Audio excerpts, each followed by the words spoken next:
Good morning, good evening, good afternoon, ladies and gentlemen.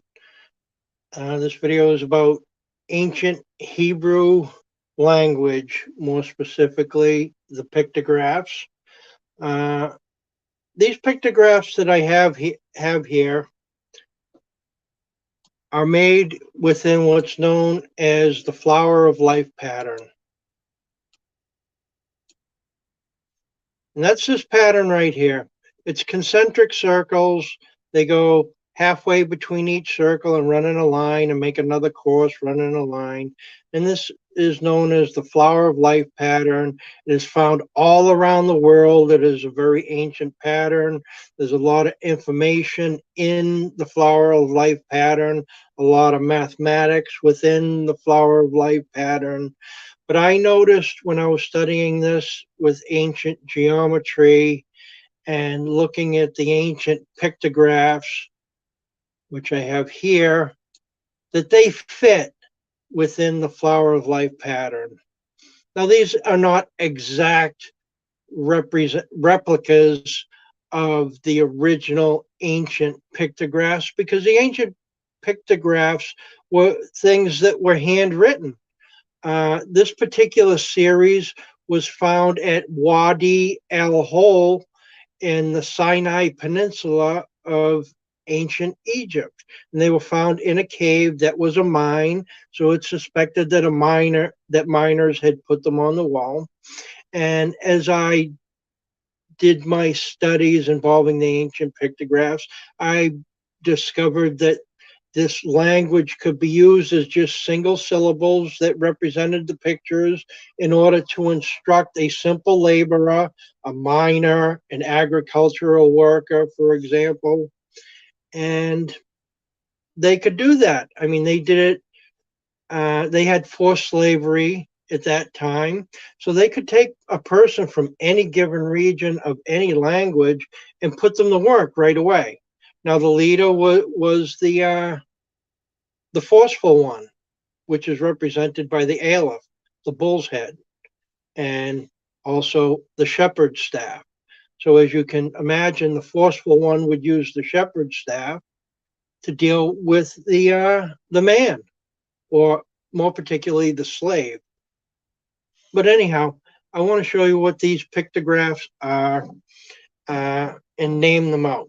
This one is the aleph, and the aleph is actually a cattle head, not just a bull's head. In ancient time, all cattle had horns. So that's the aleph. The next one in line is the bet. The bet represents a house, which was basically typically a tent, but it could have been another structure. Now, when I put it into this pattern, I followed the hexagonal form that is within the flower of life pattern. You do typically see this as a squared off house, but it's the same representation of going into. This is the way that a Hebrew house or tent was made, where they had an entranceway and they had a partition wall, and the females were in the back side of the house, and the males were in the front side of the house, based on that they would protect the females from any intruders. Uh, this is called the gimel. People typically say that this represents a camel's leg, but I, I differ on that. I say that this is a symbolism of a mountain, and it shows a flat surface being different to the peak of a mountain. If you turn it upside down, it's a pit. This is a dalet, known as a door. So this represents a door. This is the hay or the he, which is either a spirit person in this representation, or it can be done with two legs and represents a person, but it represents man. So versus this one down here, which is the resh, which is same as ra, which represents a person, which is their personality, which is different than the man, which is the body. The next is the vav, which is the slave. It's actually a tent peg, a wooden tent peg. and it represents bondage, which represents a slave.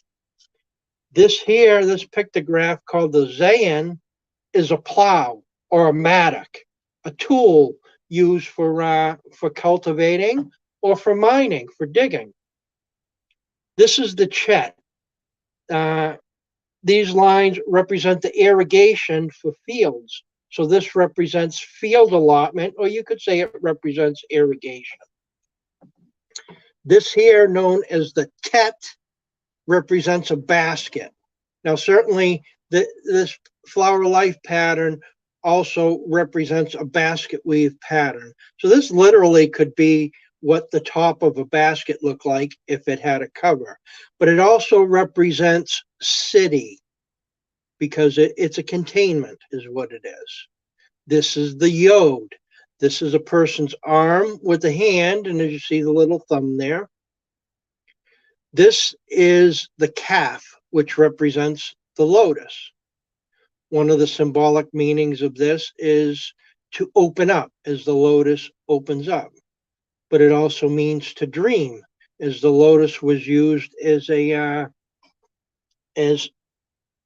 hallucinogenic. They consumed it. They mixed it with wine or water, and it was used as a mild hallucinogenic or anesthetic. It's not known to be a harsh hallucinogenic. I guess that's what I wanted to say. It's not known as a harsh type drug or chemical. This is the lamed, which is the shepherd's staff. This is the mem, which represents water, waves. This is the nun, which represents a snake coming out of an egg. So it can represent life. It can represent birth also. This is the samek. It represents a fence post, and rails. This is the ayin, which is represents an eye. This is the pei, or could be called the fei, because it's typically used as a P representation or F representation. And it represents a mouth, such as it is speaking, talking, blowing. You know, if they had small seeds that they were planting, they'd have small seeds in their hand and they'd blow on the seeds, which would scatter the seeds. Which, you know, some people still do things like that when they plant things like grass nowadays. This is the Tesade. The Tesade represents a trail map. Which way do you go? You follow the trail, you got an intersection there. Either way, that's the Tesade. Next one here is, excuse me, is the Kuf. And the Kuf represents a sunrise or a sunset. It represents the horizon or a reflection. This is a Resh, also known as a Ra, represents the personality, human personality. This is the Shin, which represents breasts, which typically represents feeding or food, nourishment. This is the Tav. This is the mark. This is the cross. It represents writing. It represents reading. It represents taxes. It represents covenant. It has a lot of representations. The Tav actually is what was written about, that was put on the back of Cain when Cain was sent out of the wilderness after he had killed his brother Abel.